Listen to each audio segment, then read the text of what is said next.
I got some questions here recently about how to use some of the free like hand style alphabets and stuff that I put out there.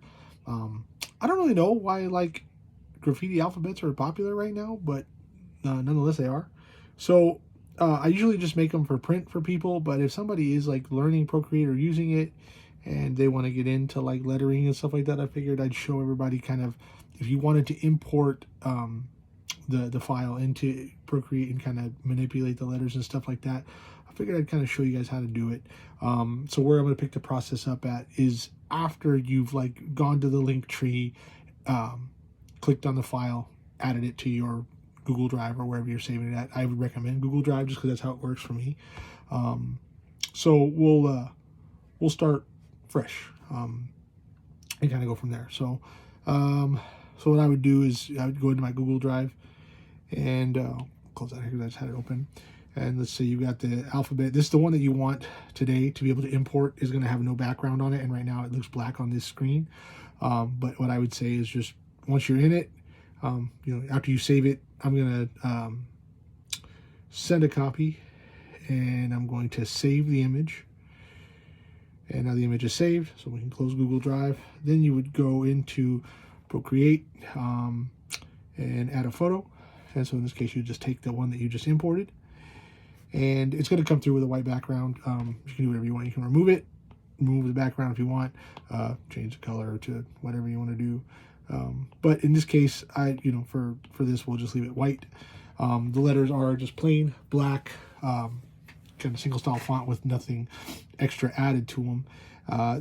I don't know, like I said, I don't know again why these alphabets are popular, but I would say, well, obviously I'm giving away for free, so I would say of all the things that get hit on the link tree, my link tree anyways, this is one of the things that hits the hardest, and I get good feedback from them. And like I said, people print them off and do them kind of old school too, but if you want to kind of play around with the letters and not commit to anything and not waste paper, it's a good way to do it. So one of the first things I'll do is like the letters are black right now, kind of basic. You can kind of change those if you wanted to. In this case, you could probably just go white. In that case, you might want to take the background out so now you can see the letters. And this is where you can kind of do other things, right? You can create another layer. And in that case, if you want to make the layer black, that second layer black, and then you want to, kind of create a shadow effect or like an outline effect.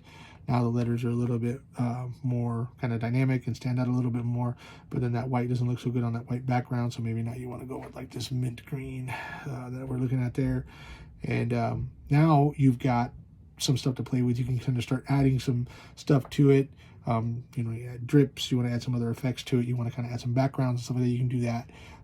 This case right now is 2 layers, so if you move it around, I'll show you, if you move it around right now, it's going to move that top layer only, so we'll reset that.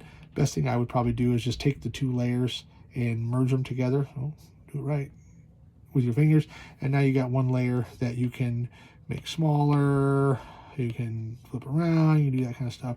And now, like I said, this is where like you can kind of start doing a little bit more stuff. You can, now you get one full layer with both of the black and the mint green or whatever color this is layer. You can duplicate that layer now if you want to kind of really kind of make them stand out. You can use some white stuff here in the white color in the background just to make sure that it all works. You want to make sure you get that black part too, so that it all turns white.